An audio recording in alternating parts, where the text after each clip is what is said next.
Brought to you by WikiVidi.com.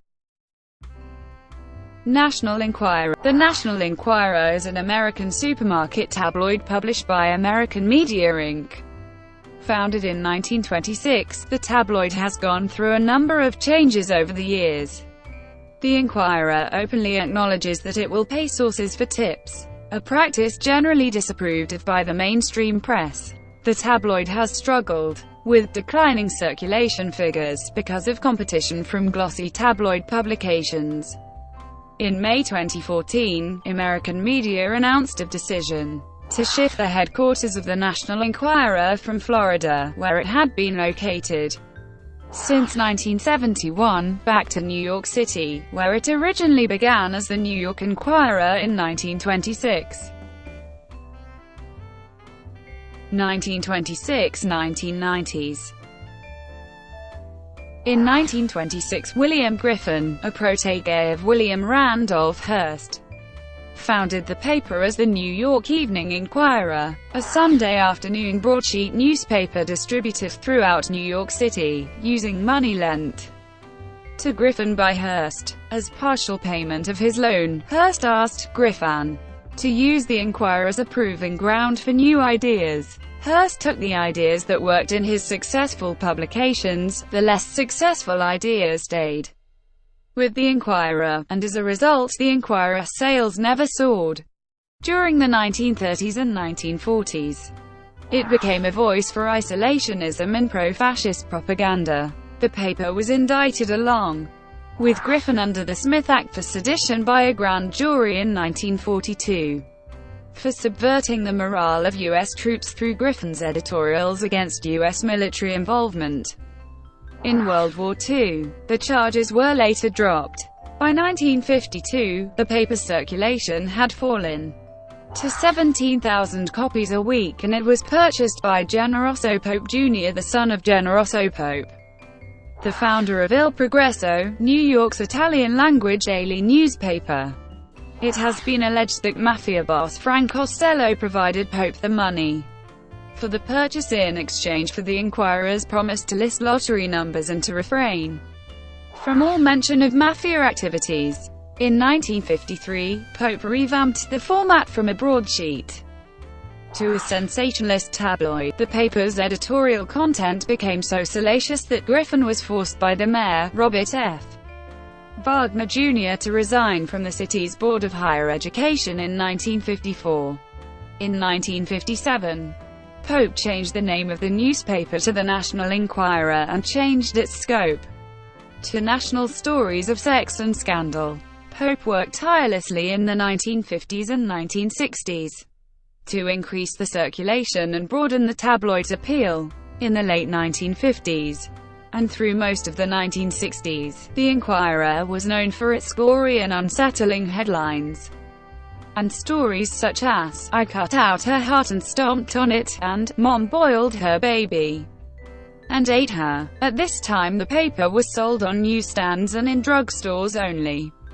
Pope stated he got the idea for the format and these gory stories from seeing people congregate around auto accidents. By 1966, circulation had risen to 1 million. Pope pioneered the idea of selling magazines at supermarket checkouts. In order to get into the supermarkets, Pope completely changed the format of the paper in late 1967 by dropping all the gore and violence, and instead focusing on more benign topics like celebrities, the occult and UFOs. In 1971, Pope moved the headquarters from New York to Lantana, Florida. In 1999, it relocated south again, but this time only 15 miles to Boca Raton, Florida. In 1974, the National Enquirer began running Bill Host's Bumper Snickers, a cartoon series about cars and drivers, collected by Signet into a paperback reprint 2 years later. During most of the 1970s and 1980s, the National Enquirer sponsored the placement of the largest decorated Christmas tree in the world at its Lantana, Florida headquarters in what became an annual tradition. A tree was shipped in mid-autumn from the Pacific Northwest by rail and offloaded by crane onto the adjacent Enquirer property. Every night during the Christmas season, thousands of visitors would come to see the tree. This would grow into one of South Florida's most celebrated and spectacular events. Although tremendously expensive, this was Pope's pet project and his Christmas present to the local community. The tradition ended when he died in 1988. By this time, the National Enquirer empire included Weekly World News and Distribution Services, Inc.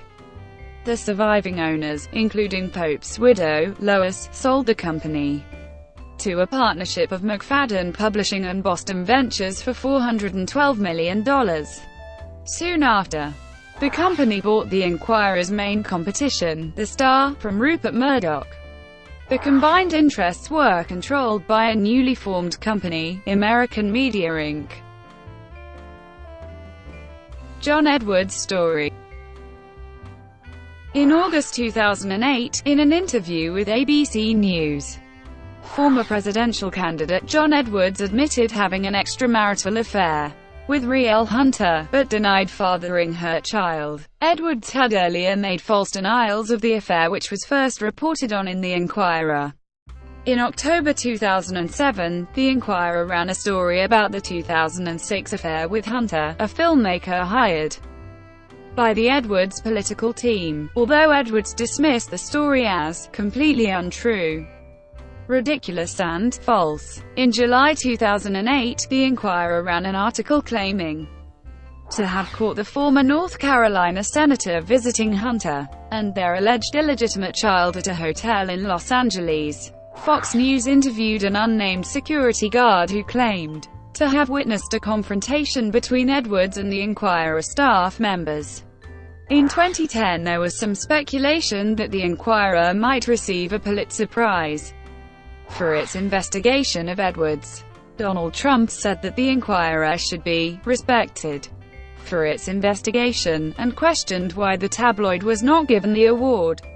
The San Francisco Examiner wrote, "It galls most mainstream newspaper editors that a tawdry tabloid could be considered for their most vaunted prize. It's like nominating a porn flick for an Oscar." Thank you for watching. Brought to you by WikiVidi.com. Please like and subscribe below.